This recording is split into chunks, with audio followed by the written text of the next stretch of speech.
যে 2 মাসের মধ্যেই শেখ হাসিনা দেশে ফিরবেন, এরকম একটা দাবি করেছেন আমাদের তরুণ দাদা। আজকে সেই দাবির নেপথ্যে তথ্যটা কি এবং আসলে কাহিনীটা কিভাবে ঘটবে, সব বিষয় নিয়ে খোলামেলা আলোচনা হবে। স্টুডিওতে আমরা উপস্থিত রেখেছি রাশেদ হায়দার ভাইকেও। আপনাদের দুজনকেই আমার স্বাগত জানাচ্ছি আমাদের অনুষ্ঠানে। আচ্ছা, আগামী 2 মাসের মধ্যেই যে শেখ হাসিনা দেশে ফিরবে, এইটার মানে জোর দিয়ে আপনি বলেছেন যে আগামী 2 মাসের মধ্যে অনেক কিছু ঘটতে পারে। আদৌ কি বাংলাদেশে এই ধরনের পরিস্থিতি হওয়ার কোনো সুযোগ আছে? কারণ আমি এখনো পর্যন্ত জননেত্রী শেখ হাসিনার নিরাপত্তা নিয়ে চিন্তিত। কারণ বাংলাদেশের প্রেক্ষাপট এখনো আওয়ামী লীগ ফ্রেন্ডলি হয়ে ওঠে নাই পুরোপুরি। সেখানে শেখ হাসিনার দেশে ফেরার নেপথ্যে কি কোনো কূটনৈতিক কিংবা আন্তর্জাতিক চাল আছে বলে আপনার মনে হয়? অবশ্যই আছে। কিরকম? আমি একটা ভিডিও করেছিলাম যে ভারত শেখ হাসিনার হয়ে ইন্টারন্যাশনাল কোর্ট অফ জাস্টিসে মামলা ঠুকেছে হুম এবং সেই মামলা লড়বে কে? হরিশ সালভে, হুম কিংস কাউন্সিল, তার উপাধি আছে কিংস কাউন্সিল। হুম তো হরিশ সালভে হচ্ছে এমন একজন আমাদের আইনবিদ হুম যিনি, যার মানে আইসিজিতে তার মুখের ওপরে কথা বলা খুব মুশকিল। যেমন পাকিস্তানে আমাদের একজন বন্দী আছে, তার নামটা এই মুহূর্তে মনে পড়ছে না, এতদিন ধরে হুম ধরে রেখে দিয়েছে কিন্তু ফাঁসিতে ঝোলাতে পারছে না। হরিশ সালভে আচ্ছা। কিন্তু রেখে দিয়েছেন আজ পর্যন্ত। তো আমার এই মুহূর্তে নামটা মনে পড়ছে না, পরে মনে পড়ে যাই বলে দেবো, কথা বলতে বলতেই মনে পড়ে যাবে। তো এই যে আইসিজেতে যে এটা তোমার মামলাটা, তার বোধহয় ডেট খুব তাড়াতাড়ি এসে যাচ্ছে। হুম এখন তার ডেট যখনই আসবে তখনই একটা প্রশ্ন উঠবে, হরিশ সালভে করবেন যে বাংলাদেশ থেকে উনি বিতাড়িত হয়েছেন কিন্তু উনি এখনো প্রধানমন্ত্রী। আচ্ছা। স্বভাবতই প্রশ্ন উঠবে যে কি করে প্রধানমন্ত্রী উনি। তাহলে তখন কথা হবে যে ঠিক আছে, তাহলে উনি যে প্রধানমন্ত্রী নেই, তাহলে হুম ওনার তো একটা পদত্যাগপত্র থাকবে, হুম সেই পদত্যাগপত্রটা দেখাক বাংলাদেশ সরকার, সেই পদত্যাগপত্র দেখাক। কিন্তু পদত্যাগপত্র তো নেই। আচ্ছা। তখন আইসিজে কি করবে? আইসিজের কাছে একটাই পদ থাকবে, তো যেহেতু উনি পদত্যাগ করেননি, হুম তাহলে পরে ওনাকেই মানে প্রধানমন্ত্রী হিসেবে ইন্টারন্যাশনাল কোর্ট অফ জাস্টিস স্বীকৃতি হুম দেবে। সেই আচ্ছা। স্বীকৃতি পাওয়ার পরে তারপরে তো বাকি কাজকর্ম হবে। এর মধ্যে আর তার একটা মানে খেলা আছে, এর মধ্যে আর একটা ওকে, খেলা আছে। কি খেলা? সেটা হচ্ছে এই জাতিসংঘের মহাসচিব। হুম এই জাতিসংঘের মহাসচিব পদে তো 2 তারিখে তো ভোটাভুটি আছে। হুম 2 তারিখে ভোটাভুটির কে দুজন দাঁড়িয়েছে, একজন হচ্ছে সাইপ্রাসের, আর এক হুম হচ্ছে বাংলাদেশের তোমাদের খলিলুর রহমান। হুম আমাদের ভারতবর্ষে এত কিছু হয়ে যাচ্ছে, আমি যেটা বলেছি, আমাদের বিদেশমন্ত্রী তিনি এত ব্যস্ত, হুম তিনি শুধু সাইপ্রাসে গিয়ে বসে আছেন। কেন? পেছনে কি খেলাটা চলছে? এটা আজকে কি খেলা সময় হলো চলছে? না। আমি নানান কাজে একটু ব্যস্ত ছিলাম, আমি বলেছিলাম আজকে 7টার সময় ভিডিওটা করব, কিন্তু করতে পারিনি। আগামীকাল করব এই ভিডিওটা। এই এই লাইভটা আমার চ্যানেলের পাশাপাশি আপনার চ্যানেল, রাশেদ ভাইয়ের চ্যানেলেও যাচ্ছে। আপনি চাইলে এখানে বলতে পারেন, কোনো সমস্যা নেই। কারণ না, আমাদের ওটা আমি এখানে আলাদা জাতীয় করে আমার স্বার্থ আছে তো, না, ওটা আমি এই আলাদা জন্য। করে আমার ভিডিওতে বলবো। ওকে ওকে। ওটা আলাদা আচ্ছা, করে বলবো। তার মানে আমরা এটা ধরে নিতে পারি যে বর্তমানে আপনাদের যে বিদেশ মন্ত্রী, সে সাইপ্রাসে আসেন কোনো না কোনো জিও পলিটিক্যাল ইস্যুর উপর বেস করে, যেটা বাংলাদেশের জন্য বেনিফিটেড, তাই তো? একদম, আমি আচ্ছা। সেটাই বলেছি। যদি সে যদি সেটা হয়ে যায়, যেমন আপনি আজকে বললেন যে আগামী 2 মাসের মধ্যেই শেখ হাসিনা ফিরবে, কিন্তু আওয়ামী লীগের কাছ থেকে অফিসিয়াল এই ধরনের কোনো বিবৃতি এখনো পর্যন্ত আসে নাই।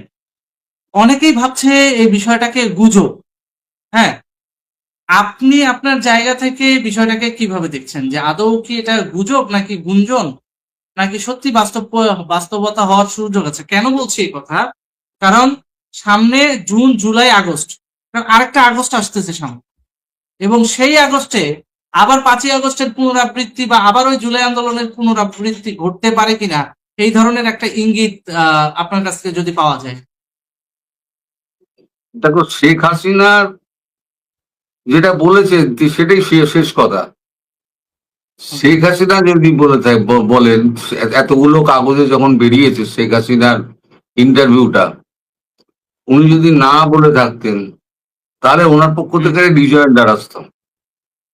হুম, ওনার অনুমতি ছাড়া ওনার মুখ দিয়ে অন্তত অগ্নি রায়ের মতো ছেলে, আমি অগ্নির বরাবর প্রশংসা করি, কারণ অগ্নিকে আমি বহুদিন ধরে চিনি, আমরা দিল্লিতে একসঙ্গে বহুদিন কাজ করেছি এবং রোজ রাত্রিবেলা আমরা গাঁও বালুচিতে আমরা ডিনার করতাম, ওখানে আড্ডা মারতাম আর ডিনার করতাম 8টা 8:30টার সময়। তো অগ্নি যখন ছেপেছে, হুম, তারপর সেটাকে আবার ক্যারি করেছে ওয়াশিংটন পোস্ট, হুম, নিউ ইয়র্ক টাইমস। হুম, আচ্ছা, তারপর তোমার রাশিয়ান ওই টিভিটা কি যে আর আর টিভি একটা আছে, রাশিয়ান টিভি, হুম। তারা করেছে। আমাদের ন্যাশনাল ইন্টারন্যাশনাল চ্যানেল গুলো করেছে। এবং কার কথা মানবো, শেখ হাসিনার কথা মানবো নাকি ওই যারা পালিয়ে গেছিল আওয়ামী লীগের নেতাগুলো, যারা 5 আগস্টের সময় তো শেখ হাসিনাকে ফেলে দিয়ে তার কথা মান, কার কথা মান? বুঝতে সর্বতই পেরেছি। শেখ মানে হাসিনার আপনি কথাটাই মানবো। আপনি আপনার তথ্যটা নিয়ে এসেছেন সরাসরি হচ্ছে ইন্টারন্যাশনাল গণমাধ্যমের যেই রুট অফ সোর্স, সেই রুট অফ সোর্স এর মধ্যে থেকে, তাই তো? হুম। আচ্ছা, আমি রাশেদ ভাইয়ের কাছে একটু আসতে চাই। রাশেদ ভাই, আজকে কিন্তু বাংলাদেশের গণমাধ্যম কিন্তু ফলাও করে প্রচার করছে শেখ হাসিনা পদত্যাগ করে নাই, পদত্যাগপত্র শেখ হাসিনা ভ্যানিটি ব্যাগে করে নিয়ে গেছে। আসলে এই বিষয়টা কি চলতেছে ব্যাকগ্রাউন্ডে? শেখ হাসিনা ভ্যানিটি ব্যাগে করে পদত্যাগপত্র নিয়ে গেল, আর এই সম্পাদক সেটা দেখলো, কাহিনীটি কি? মহিলা মানুষের ভ্যানিটি ব্যাগ ধন্যবাদ দেয়? সাব্বির তোমাকে, এবং ধন্যবাদ দাদা আপনাকে, এবং দর্শক শ্রোতা মণ্ডলী যারা আমাদেরকে দেখছেন। আসলে আমাদের লাইভ প্রোগ্রামটা দাদার চ্যানেল, সাব্বিরের চ্যানেল, আমার চ্যানেল, সব জায়গা থেকেই চলছে। আপনারা সব চ্যানেলগুলোকে আমার একটা সাবস্ক্রাইব করুন। বিশেষ অনুরোধ আছে, আমার একটা বিশেষ অনুরোধ আছে। আমি ক্রমশ খেয়াল করছি সাব্বিরের চ্যানেলের ভিউটা বাড়ছে না। আমি আমার দর্শকদের বলবো, রাশেদ ভাইয়ের দর্শকদের বলবো, যে সাবির ছেলেটা খুব খাটাখাটনি করে তার চ্যানেলকে আপনারা সাবস্ক্রাইব করুন এবং দেখুন, তার ভিউজটা একটু বাড়ান। সেটা এত খাটাখাটনি করে, তার যদি প্রপার মর্যাদাটা আমরা না দিই, সে একসময় হতাশ হয়ে যাবে। আমরা এই মুহূর্তে কাউকে হতাশ হতে দিতে চাই না। আমরা চাই প্রত্যেকের পাশে দাঁড়িয়ে মজার বিষয়, কাঁধে মজার কাঁধ বিষয় দিয়ে হচ্ছে, ধরে প্রশ্নটা একটা জায়গায় করে সবাইকে এসেছিলাম। পৌঁছানো। আর সবচেয়ে বড় হ্যাঁ, ব্যাপার হচ্ছে যে আপনারা অনেকে, আপনাদের কাছে যে কথাটা, একজনের কাছে যে কথাটা গুজব, আরেকজনের কাছে কিন্তু ওই কথাটাই ট্রিগার করবে। সুতরাং যারা সমর্থন করেন, যারা আমাদের দলের লোকজন, প্রত্যেকে জাস্ট একটা লাইক দেন, মিনিমাম লাইক দেন, কমেন্টস বাংলা ইংলিশ লিখতে না পারলে এবিসিডি আইকা দিয়া জানগা। এটা তো আরো 100 জন লোক দেখে, এটা হচ্ছে টেকনিক। আপনার কাছে ভালো লাগবে না, কিন্তু আরেকজনের কাছে আমার কথা ভালো লাগবে, সাব্বিরের কথা ভালো লাগবে। ওইটাই দরকার, আমাদের জি, ঐক্যের দরকার। আমি জি, কোনোদিনও রাশেদ কিন্তু, ভাই, আমরা মূলত একটা, 1 মিনিট, আমি জি প্লিজ। আমি আমার দর্শকের কাছে আজ পর্যন্ত কখনো বলিনি আমার চ্যানেল আপনারা সাবস্ক্রাইব করুন, লাইক দিন, শেয়ার করুন, কখনো বলিনি। কিন্তু আমি কিন্তু এর আগে রাশিদ ভাইয়ের চ্যানেলের কথা বলেছি, আজকে তোমার চ্যানেলের কথা বললাম, আমি তো সামনেই বলছি তো। জি, কিন্তু আমি আমার নিজের কথা বলি না। লোকের পছন্দ হলে করবে, না হলে করবে না। জি, অনেকেই তো গুজববাজ বলে আমার চ্যানেল ছেড়ে বেরিয়ে গেছিল, তাতেও তো প্রায় 1,99,000 আমি পৌঁছে গেলাম। জি, জি। আমি রাশেদ হায়দার ভাইয়ের কাছে জানতে চাইছি, হঠাৎ করে পদত্যাগপত্র ইস্যুটা নিয়ে আজকে ব্যাপক প্রচার করা হচ্ছে।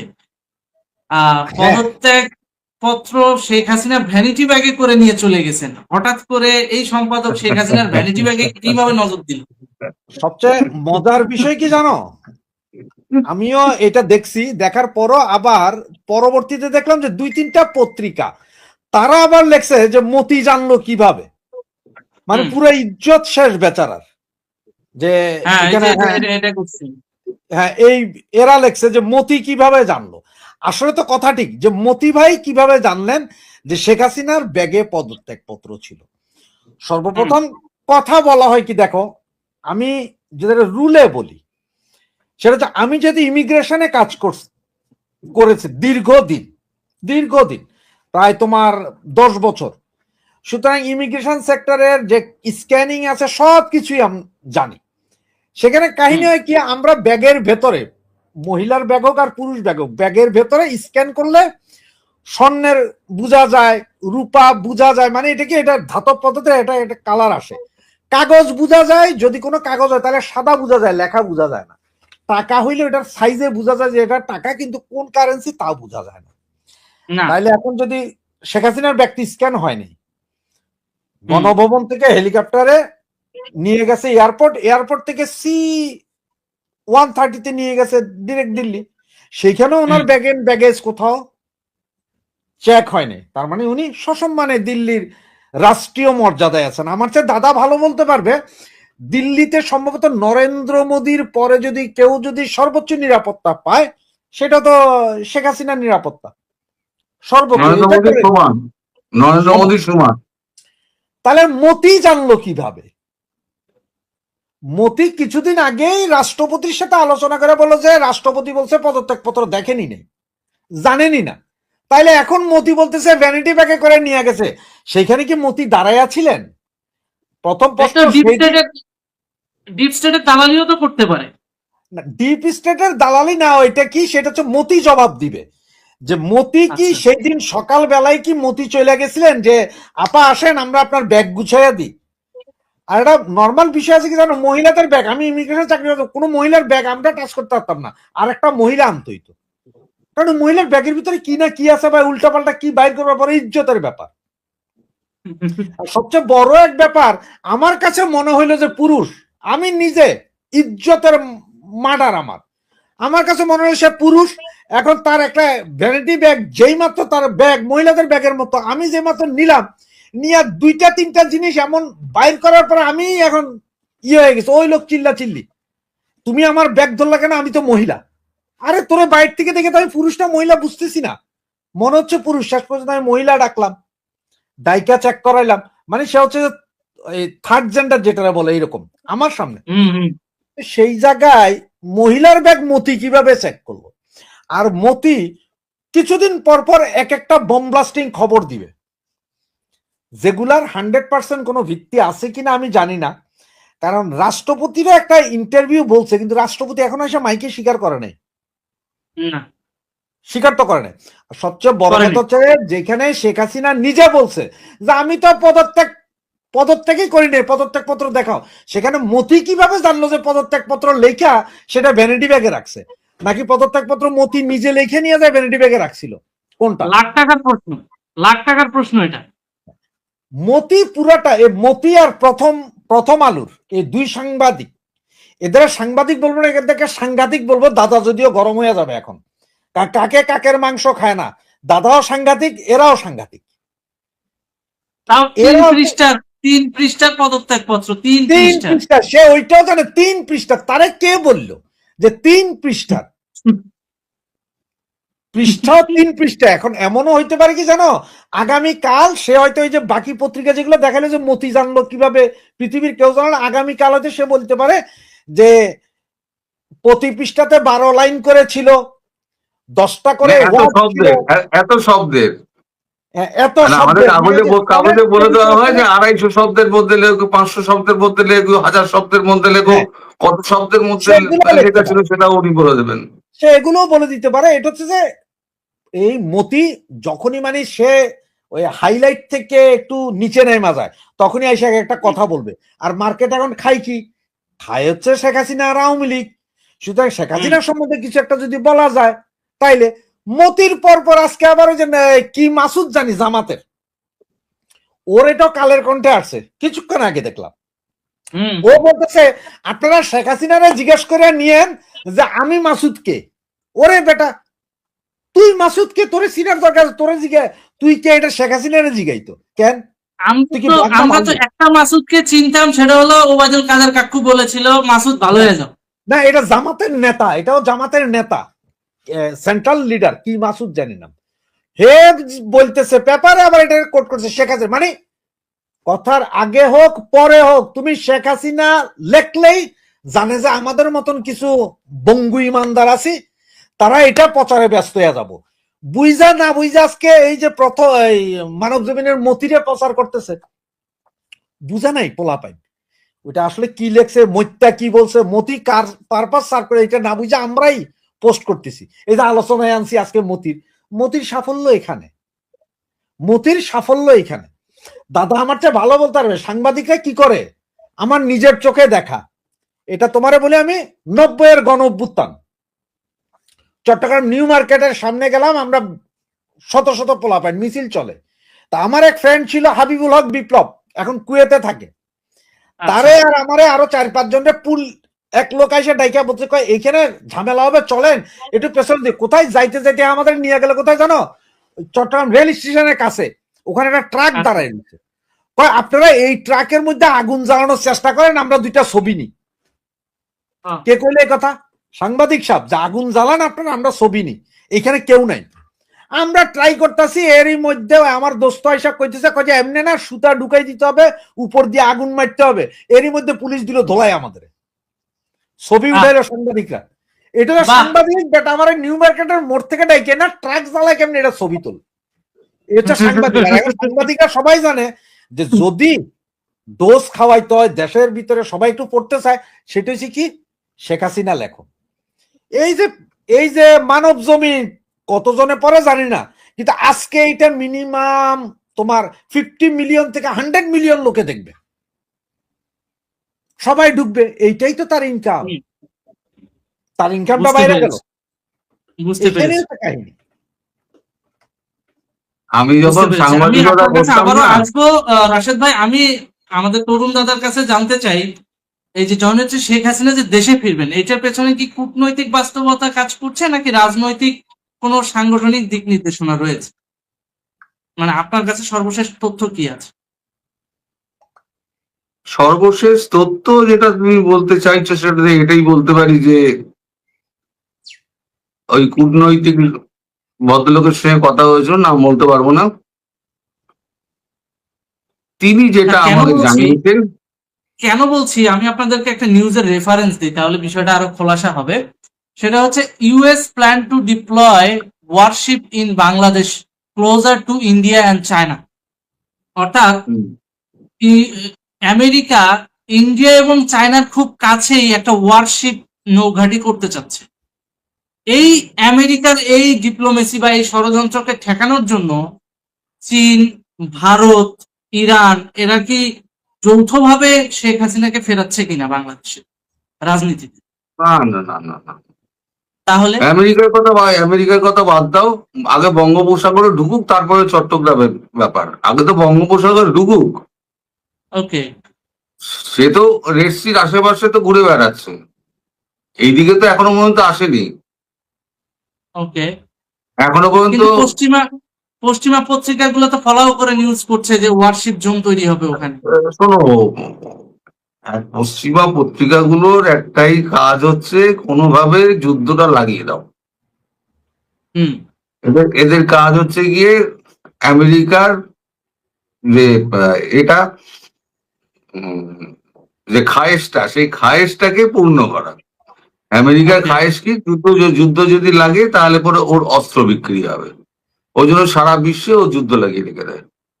ও অনেক চেষ্টা করেছিল ভারত পাকিস্তানের মধ্যে যুদ্ধ লাগাতে, আলটিমেটলি হয়েছিল, কিন্তু ভারত বাংলাদেশের মধ্যে যুদ্ধ লাগাতে বহু চেষ্টা করেছিল, কিন্তু বাংলাদেশে ভারত কিন্তু কূটনৈতিক সমাধানের পথ খুঁজছে।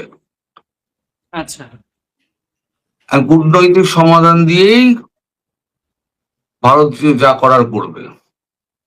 এই যে আচ্ছা, এখন অনেকে এই শেখ হাসিনা নিউজ করলে, আমি আগে যেমন 60,000, 80,000, 1,00,000 লোকে দেখতো, এখন দেখে না।